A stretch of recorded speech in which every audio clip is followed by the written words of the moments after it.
अंतर्गत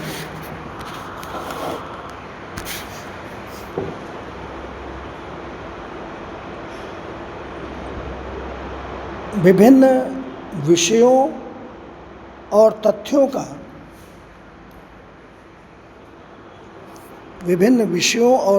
का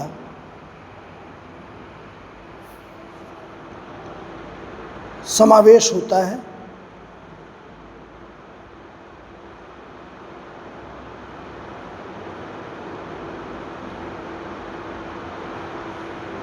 ठीक है, अब देखिए इसमें क्या है, तथ्यों और विषयों का, हम विषय के साथ साथ तथ्यों पर भी चर्चा करेंगे।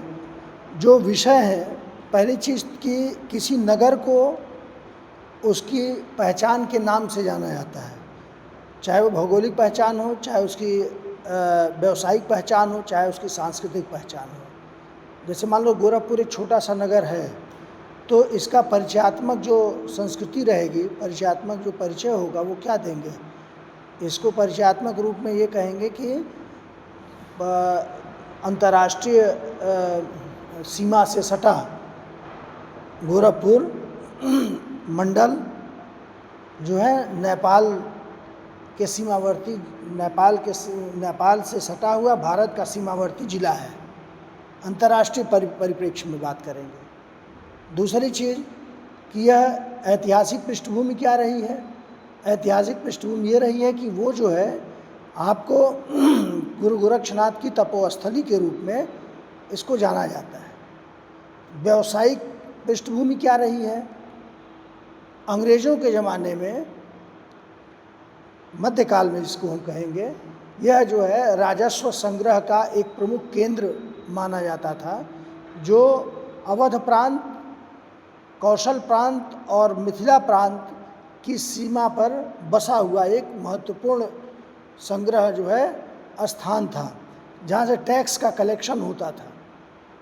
व्यापारी आते थे तो ये ऐसे पॉइंट पे था जहाँ से तीनों राज्यों की सीमाएं एक जगह मिलती थी, और वहाँ से वो टैक्स दे करके अपने अपने स्टेट में मूव करते थे।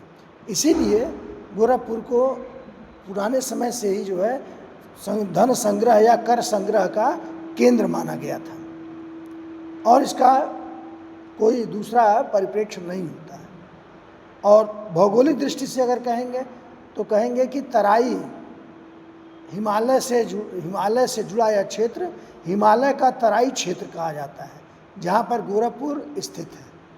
ठीक है, हिमालयन रीजन में हम हैं, क्योंकि हिमालय का तराई क्षेत्र वर्ष भर, आज से 200-400 साल पहले यहाँ पर 8 महीने पानी भरा रहता था, और वर्षा वन, साखू और सागौन के जंगलों का यहाँ पे पूरा वो था, प्राकृतिक वन थे।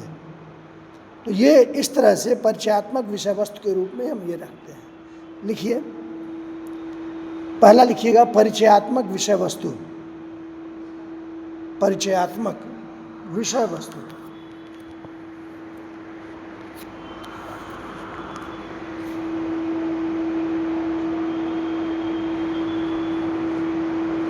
इसमें लिखिएगा इस वर्ग के अंतर्गत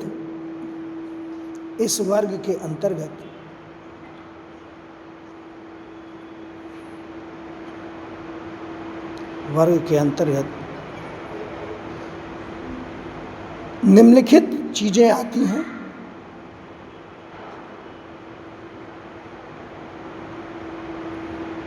पहला, नगरीय परिस्थिति शास्त्र। नगरीय परिस्थिति शास्त्र नहीं, इसमें डैश दे के लिखिएगा। इसके अंतर्गत परिस्थिति शास्त्र,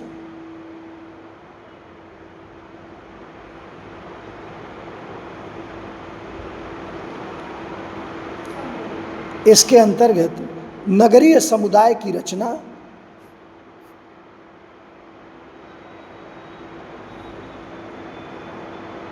नगरीय समुदाय की रचना, स्वरूप,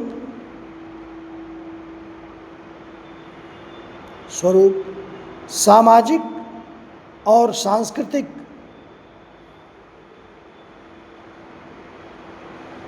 सामाजिक और सांस्कृतिक व्यवस्था आदि का अध्ययन किया जाता है।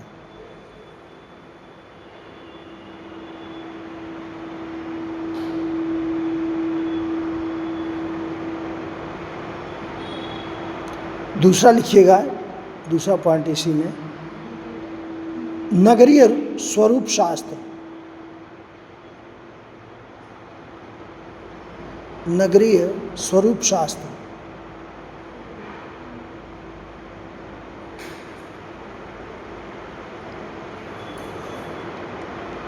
इसके अंतर्गत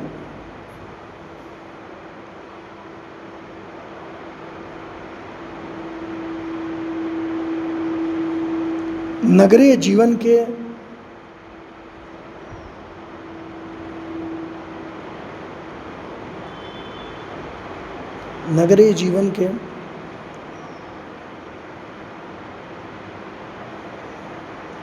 समुदाय की रचना,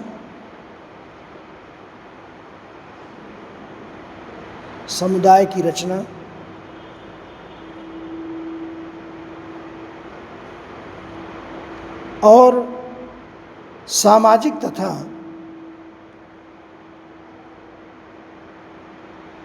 तथा स्वरूपात्मक पहलुओं पर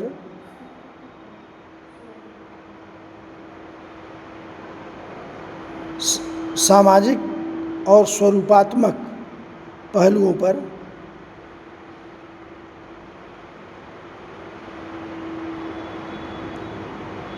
विचार किया जाता है।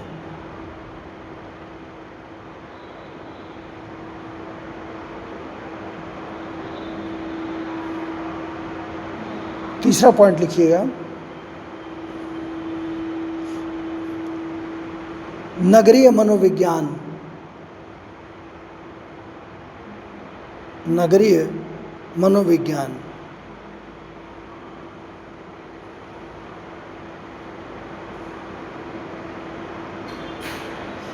इसके अंतर्गत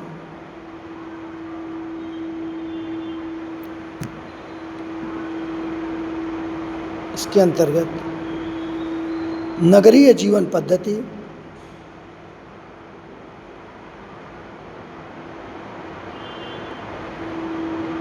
जहाँ का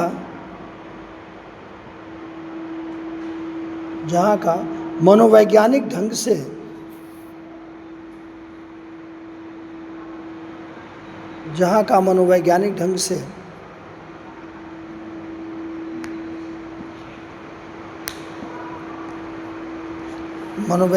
से अध्ययन किया जाता है,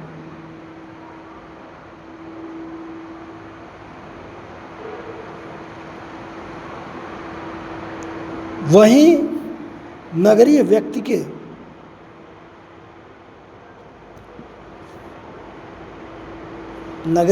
के व्यवहार का भी विश्लेषण किया जाता है।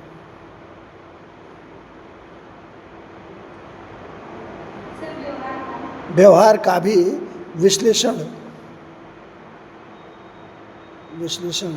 किया जाता है। इसका आधार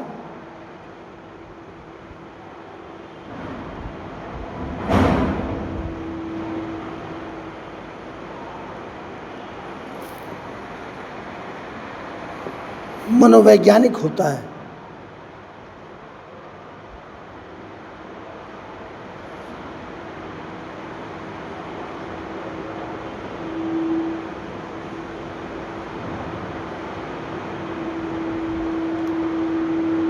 दूसरा लिखिएगा, ये तो पहले में परिचयात्मक विषय वस्तु में 3 पॉइंट हुए। अब दूसरे में लिखिए विश्लेषणात्मक विषय वस्तु। एक परिचय का हो गया, परिचय में स्वरूप और लोगों के मनोवैज्ञानिक स्तर और नगरीय जीवन के सामाजिक और स्वरूपात्मक पहलुओं का अध्ययन। ठीक है। दूसरा लिखिए विश्लेषणात्मक विषय वस्तु।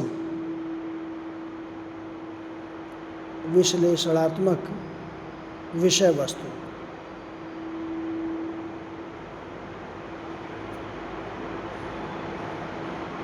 नगर के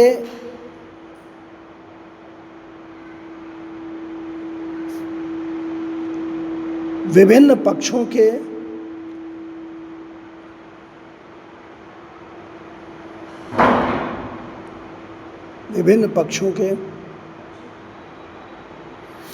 अध्ययन के आधार पर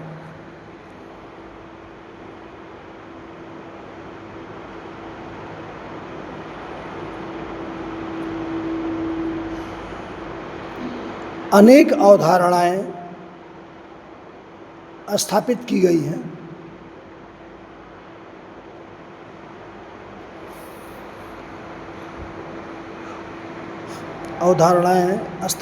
गई हैं। ये निम्नलिखित विषयों से जुड़ी हुई हैं।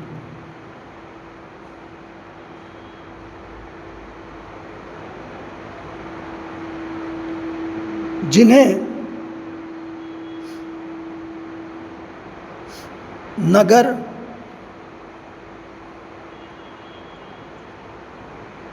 नगर, समुदाय, और नगरीकरण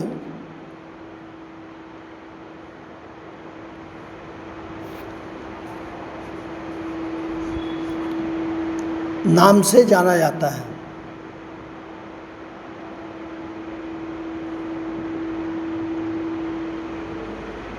ठीक है, अब देखिए तीन विषय वस्तु के तीन बिंदु हैं इसके। नगर का मतलब कि नगर व्यक्तियों का एक एकत्रीकरण। उत्पत्ति का सिद्धांत पौराणिक है कि भौतिक है कि ऐतिहासिक है। किसी देवी देवता के स्थान के नाम पर उस नगर का नाम पड़ा, निश्चित रूप से वह नगर उस नगर पर या उस भौगोलिक क्षेत्र में उस अदृश्य सत्ता का या उस अदृश्य देवता का प्रभाव रहा होगा, तो वहाँ पे धीरे धीरे उस नाम से उसको जाना गया। दूसरा कि समुदाय के आधार पर कोई समुद्र तटीय क्षेत्र है या नदियों के किनारे का क्षेत्र है या भौगोलिक विषमता पर आधारित क्षेत्र है, तो वहाँ पर उस विषय से जुड़े लोग या समुदाय होंगे जिनकी कार्यशैली या आर्थिक क्रियाओं का जो संग्रहण है वो उसी से जुड़ा हुआ होगा।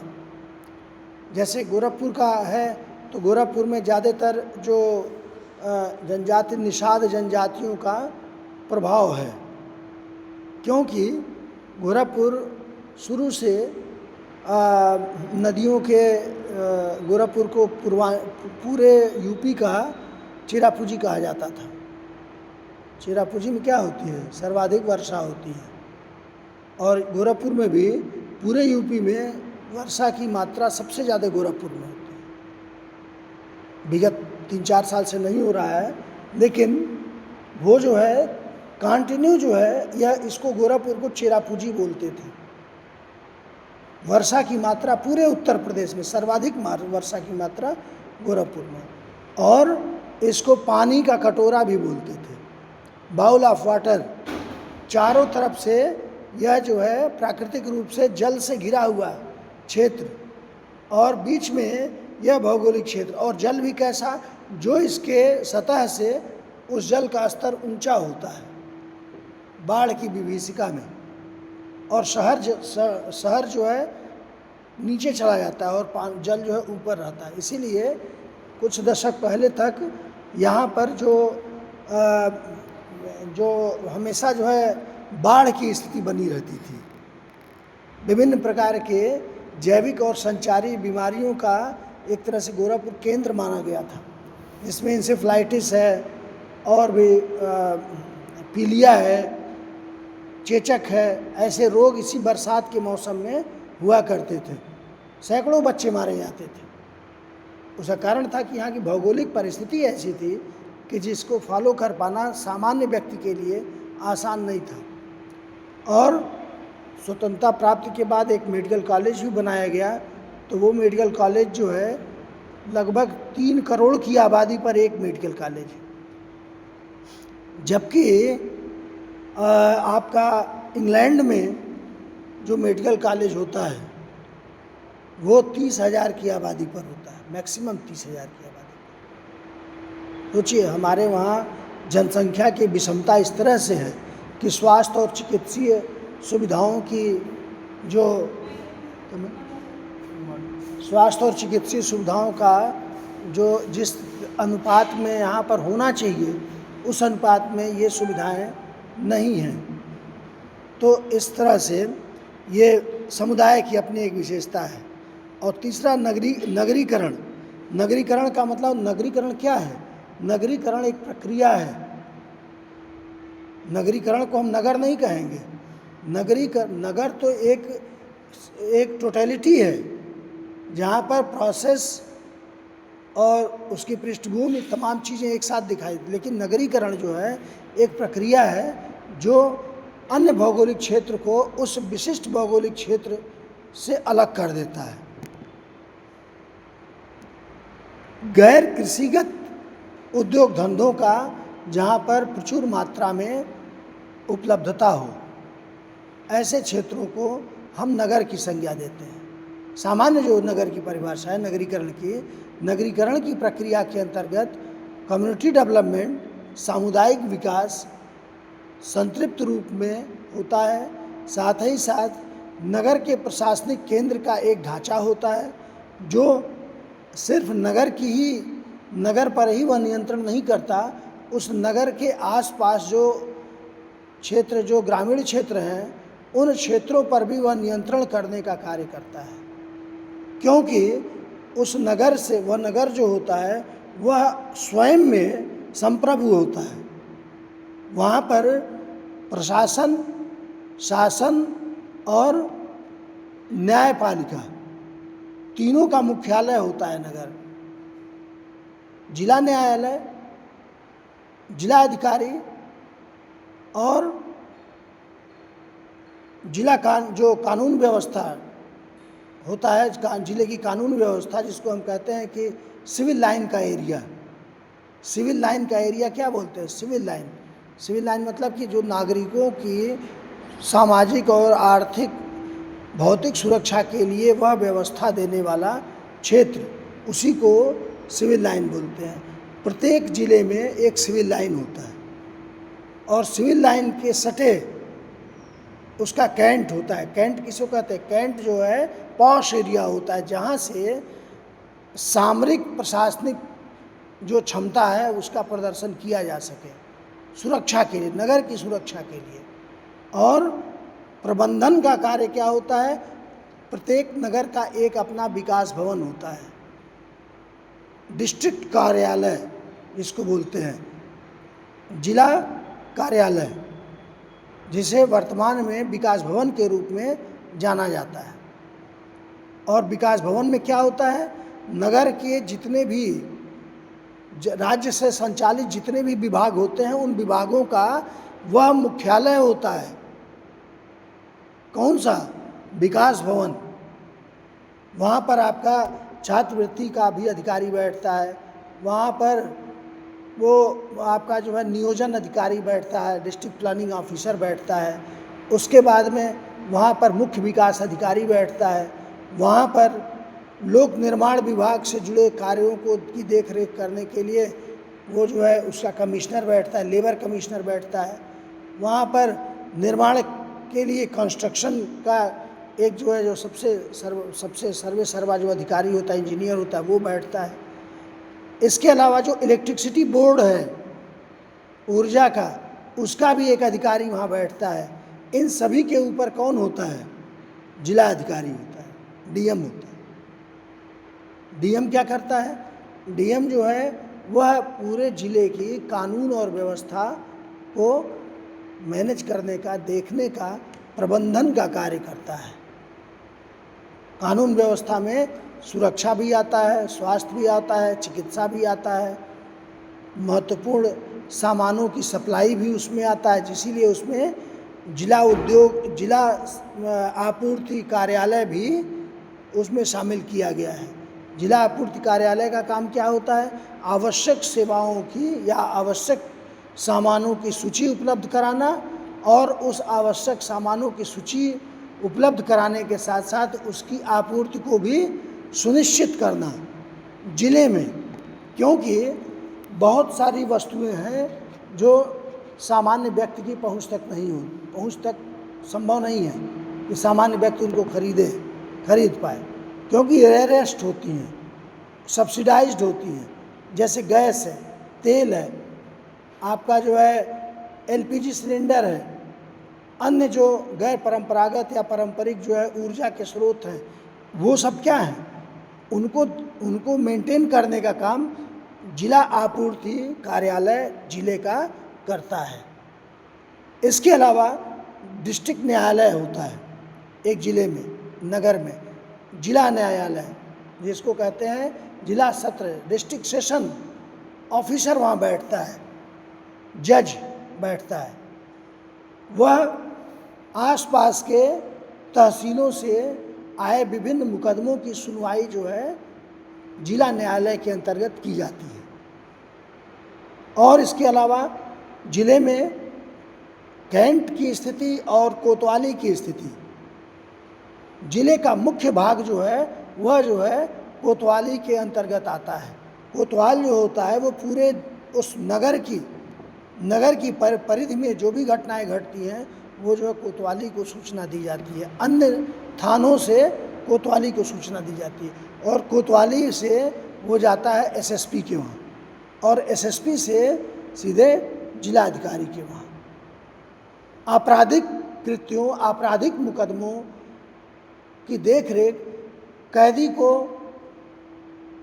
जेल तक पहुँचाने, अच्छा इसके अलावा एक पर्यवेक्षक जो है अधिकारी होता है, प्रोबेशन ऑफिसर, जो जिले में विभिन्न थानों में निरुद्ध किए गए लोग या उसमें अपराधी होंगे, सामान्य व्यक्ति होंगे, जैसे भी होंगे, उनको मजिस्ट्रेट के सामने पेश करने के बाद उनके अपराधों की गंभीरता को देखते हुए जो दंड दिया जाता है हिरासत में रखने का, न्यायिक हिरासत में रखने का, दो तरह की हिरासत होती है, एक जो है न्यायिक हिरासत होती है और एक जो है पुलिस हिरासत होती है।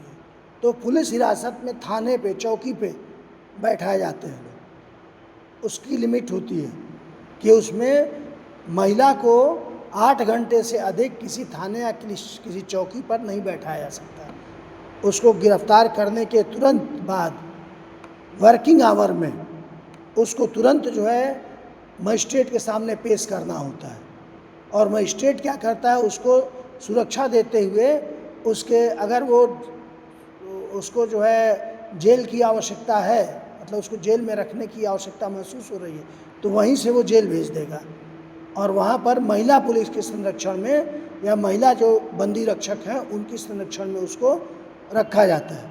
तब तक रखा जाएगा जब तक कि उसके केस की सुनवाई नहीं हो जाती। पुलिस का काम क्या है?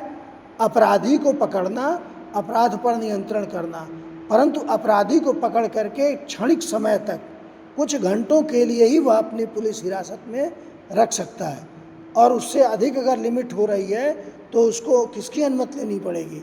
उसको सीधे मजिस्ट्रेट की अनुमति लेनी पड़ेगी। किसी को गिरफ्तार करना और जेल में, मतलब न्यायिक हिरासत में रखना, दो अलग अलग चीज़ें हैं। गिरफ्तार करके थाने में तब तक बैठाया जा सकता है जब तक कि वो विशेष अदालत या विशेष आदेश से उसको जेल उपलब्ध न करा दिया जाए और उसके बाद में उसको जो है न्यायिक हिरासत में भेज दिया जाता है, पुलिस हिरासत से न्यायिक हिरासत में। ये नियम है। इसीलिए अपराधी क्या करता है? अपराधी अपराध करने के बाद जो है वो नहीं चाहता है कि पुलिस हिरासत में जाए। क्यों नहीं चाहता है? क्योंकि पुलिस हिरासत में सीधा सीधा सिविल एरिया का डायरेक्ट जो है इंटरफेयर होता है, हस्तक्षेप होता है। मान लिया आपकी थाने पे बहुत अच्छी पकड़ है और आप पीड़ित हैं, वो पकड़ लिया गया, आप थाने की पुलिस को आपने पैसा दे दिया और वो पुलिस ले जा कर के कहीं उसका इनकाउंटर कर दिया कि वो भाग रहा था दिखा करके कि और उसकी हत्या हो गई, तो वो तो होगा कि भाई काउंटर में मारा गया, फायरिंग हुई, क्रॉस फायरिंग हुई और क्रॉस फायरिंग में गोली उसको लगी और मारा गया। एक सामान्य केस बना करके उसकी अंत्येष्टि कर दी जाएगी। लेकिन इसीलिए उसको जो है हम जो है उसको क्या करते हैं कि पुलिस हिरासत से तत्काल प्रभाव से मजिस्ट्रेट के सामने पेश करने का काम दरोगा का होता है, एसओ का, सीओ का होता है। सीओ उसको जो है, लेकिन जो जो धाराएं लागू की जाती हैं, लगाई जाती हैं, वो धाराएं